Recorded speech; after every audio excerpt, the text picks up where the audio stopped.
The sirens screamed through the cold night air, echoing off the thick concrete walls of Rikers Island. Guards were running everywhere, flashlights slicing through the darkness, radios crackling with panic. "We've got a breach. North Yard, someone's out of the cell block," one officer shouted. Helicopters circled above, their bright beams searching every inch of the prison yard. Deep inside the chaos, two inmates, Marcus "Red" Turner and Darnell Hayes, were crawling through a narrow maintenance tunnel, their hearts pounding like drums. Sweat dripped from their faces as they whispered to each other. "We're almost out, man. Just a few more feet," Red gasped. They could hear the shouts growing closer, boots slamming on metal stairs. Then came the blinding light, a flood of white from above. "Freeze!" a voice thundered. Dozens of guards aimed rifles down into the tunnel. Red blinked, realizing what had happened. The lights were motion-activated. The guards had known exactly where to look. The tunnel wasn't their secret anymore. The escape attempt was over before it even began. But how did they even get that far? What made them risk their lives trying to flee one of the most secure jails in America? It all started 2 months earlier.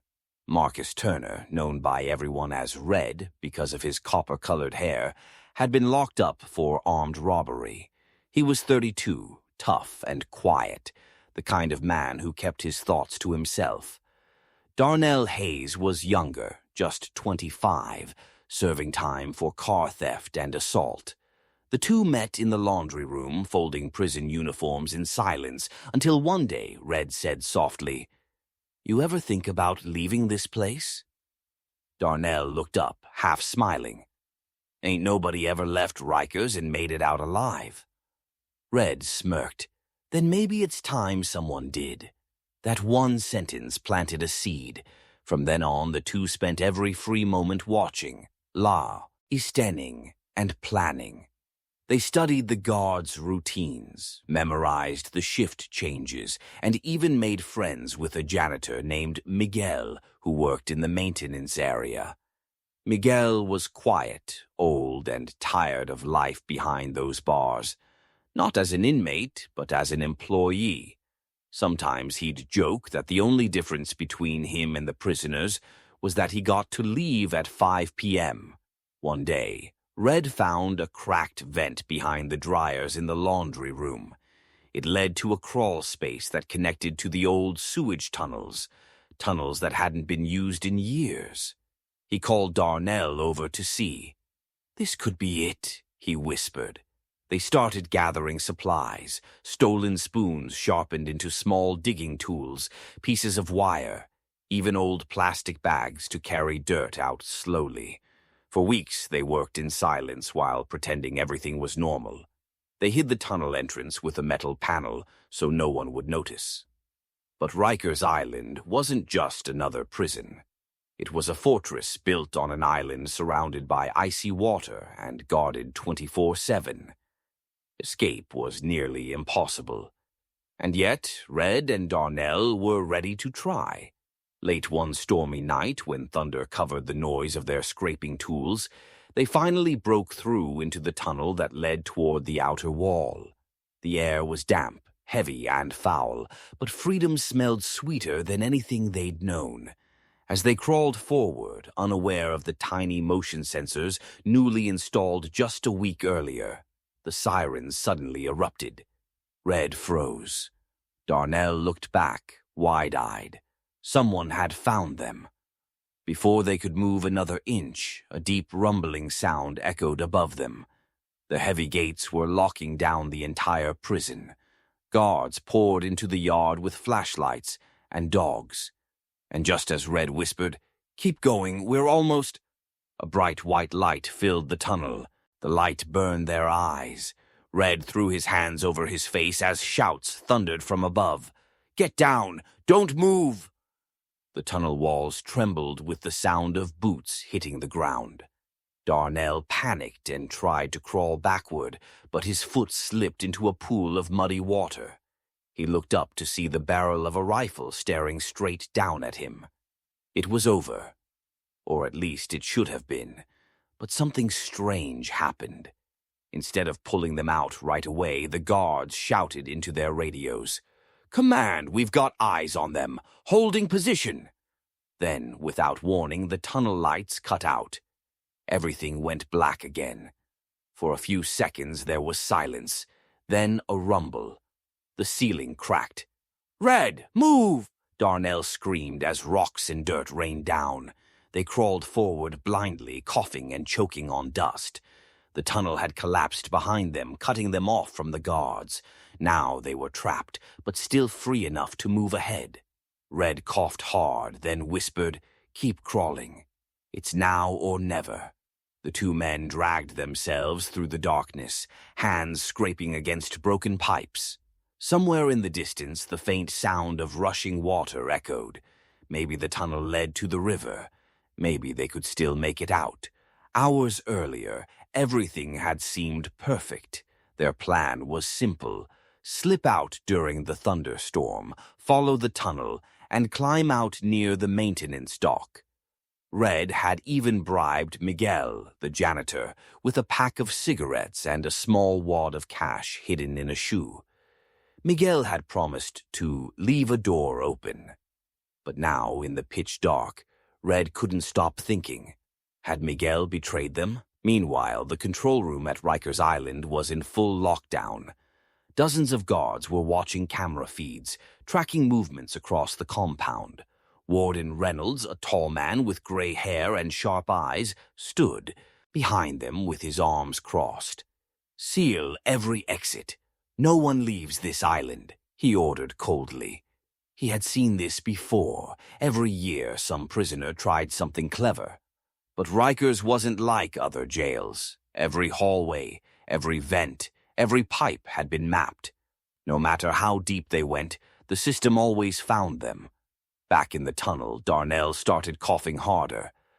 "I can't breathe, man. I think it's gas or something." The air smelled strange, chemical, sharp. Red pressed a hand to the wall and felt heat. Somewhere ahead, a pipe had burst. They stumbled forward, one slow crawl at a time, until they reached a metal grate. Through it, they could see faint light. The outside. The sky. Freedom was right there. Red pushed against the grate with all his strength, but it wouldn't budge. Darnell joined him, both grunting as they forced it. It creaked once, twice, then snapped open just enough for a person to squeeze through. "Go!" Red hissed. Darnell climbed first, his hands shaking as he pulled himself into the open air. Rain poured down, washing dirt from his face. He laughed. Actually laughed. "We made it," he shouted, spreading his arms wide. But Red wasn't smiling. He pulled himself up beside Darnell and froze. They weren't outside the prison walls. They were in the middle of a fenced power yard, surrounded by motion cameras and 2 guard towers. Floodlights turned toward them immediately. Red's stomach dropped. No, this ain't the dock." Sirens exploded again. Loudspeakers blared. "Inmates in Sector 7. Repeat, inmates in Sector 7. Darnell grabbed Red's arm. "Run!" The two sprinted through the rain, feet slipping in the mud, hearts hammering in their chests. Bullets didn't fly. Rikers guards didn't shoot unless they had to, but warning flares lit up the sky. Red spotted a service truck parked near the fence and made a desperate move. He climbed onto the hood, trying to reach the top of the fence. The wire sparked. It was electric. He screamed, his body jerking violently. "Red!" Darnell shouted, running toward him. But before he could get there, a blinding flash from a spotlight hit his eyes. Guards surrounded them from all sides, shouting commands. Red fell backward, unconscious. Darnell froze, hands in the air, as rain pounded his face, and red and blue lights flashed around him. The escape was over. Again. But the real mystery was only beginning. Because when the guards dragged Red away and checked his pocket, they found something strange. a folded note with a small hand-drawn map, and at the bottom of it were 4 words that made the warden's blood run cold. Tunnel 2 still open. The warden's hands tightened around the small, damp piece of paper. The ink had smudged, but the words were still clear. Tunnel 2 still open. He looked up from his office desk, rain still pounding against the window outside. "Get me Officer Klein," he said sharply. Within minutes, the officer rushed in, out of breath. "Sir, they're back in isolation. Turner's unconscious. Hayes won't talk." Warden Reynolds slid the note across the desk. "Then make him talk, and find out what he knows about this Tunnel 2. If there's another way out of my prison, I want to know where it leads." Meanwhile, down in the isolation block, Darnell Hayes sat on a cold concrete bench, wrists cuffed, head hanging low. His orange jumpsuit was soaked and caked with mud. A single light flickered above him. When the door creaked open, 2 guards stepped in, followed by Officer Klein. Klein leaned forward. "Where's Tunnel 2? Darnell stared at the floor, silent. Klein slammed his hand on the metal table. "You think this is a joke? You nearly got a man killed tonight." Darnell looked up slowly, his eyes red. "You think we built that tunnel alone?" The officer froze. "What are you saying?" Darnell leaned closer, voice low. "We had help, people from the inside." Ho's words sent chills through the room. Rikers had seen escape attempts before, but none with help from inside the staff. Klein narrowed his eyes. "Who?" Darnell didn't answer. He just smiled weakly and leaned back against the wall. "Doesn't matter. You'll never stop it. It's already started." Hours later, Red finally regained consciousness in the infirmary. His body ached from the electric shock, his head pounding. A guard stood watch at the door while a nurse checked his pulse. When she stepped away, Red whispered weakly, "Where's Darnell?" The guard didn't reply. Red tried to sit up, but his hands were tied to the bed frame. He could hear faint voices outside, officers arguing, radios buzzing, the faint hum of tension spreading through the facility. That night, when everything went quiet, Red turned his head toward the small metal tray beside his bed. On it sat a folded napkin with his dinner. He frowned. No one had ever brought him food like that before. He unfolded it, and inside was another note scribbled quickly in pencil.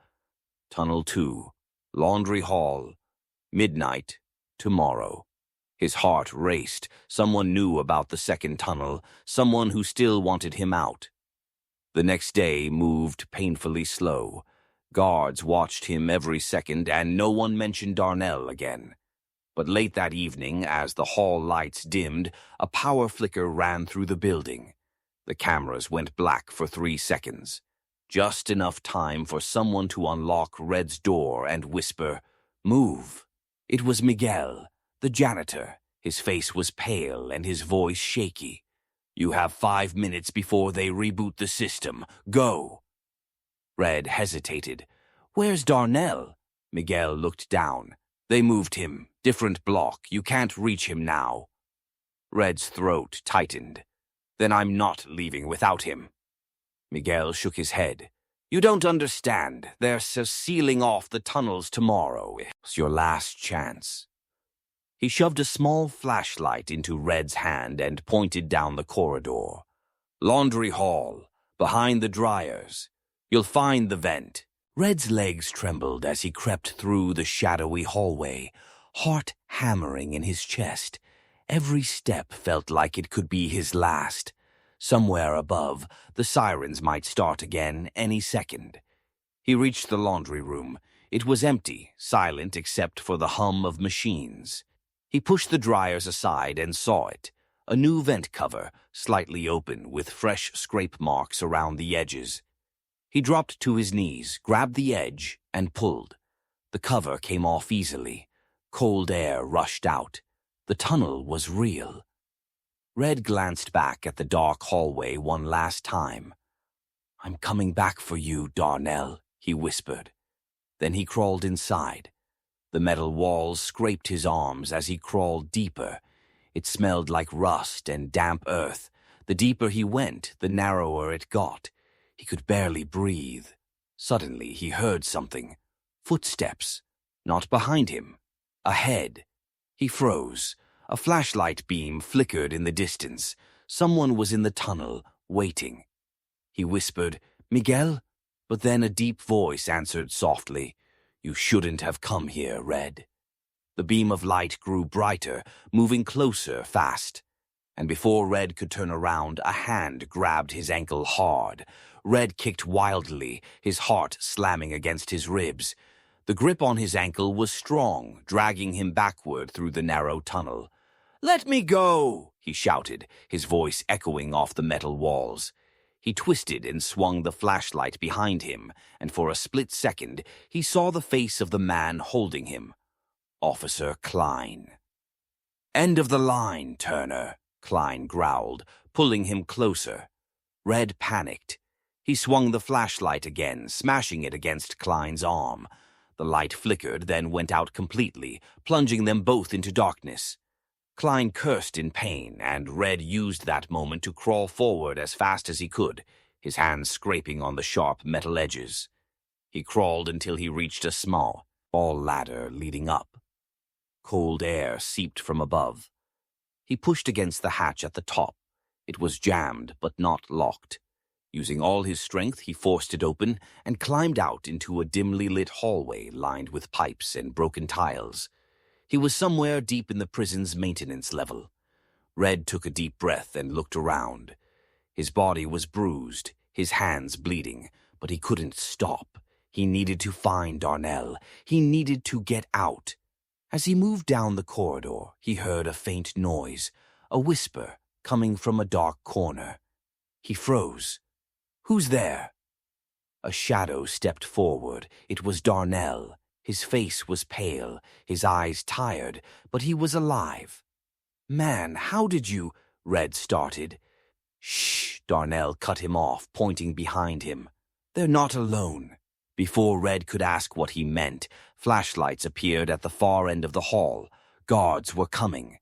Miguelo ran out from a side door, waving frantically. "This way! Hurry!" The two inmates followed him through a side passage, down another flight of stairs, and into a large underground chamber filled with pipes and dripping water. The smell was awful, but Miguel pointed toward a wide metal grate on the floor. "That's Tunnel 2. It leads straight under the island to the water. If you're lucky, the current will carry you to the mainland." Red hesitated. "You're coming too?" Miguel shook his head. "No. I've been here too long. Go before they catch you." Guards' voices echoed behind them. "They're down here. Move, move." Darnell grabbed Red's arm. "Let's go, man." They pulled the grate open and climbed down into the dark, wet tunnel. The sound of rushing water filled their ears. The tunnel sloped downward, fast, like a slide made of stone. They slid through, coughing and gasping, until they burst out into freezing water. For the first time in years, they were outside the walls of Rikers Island.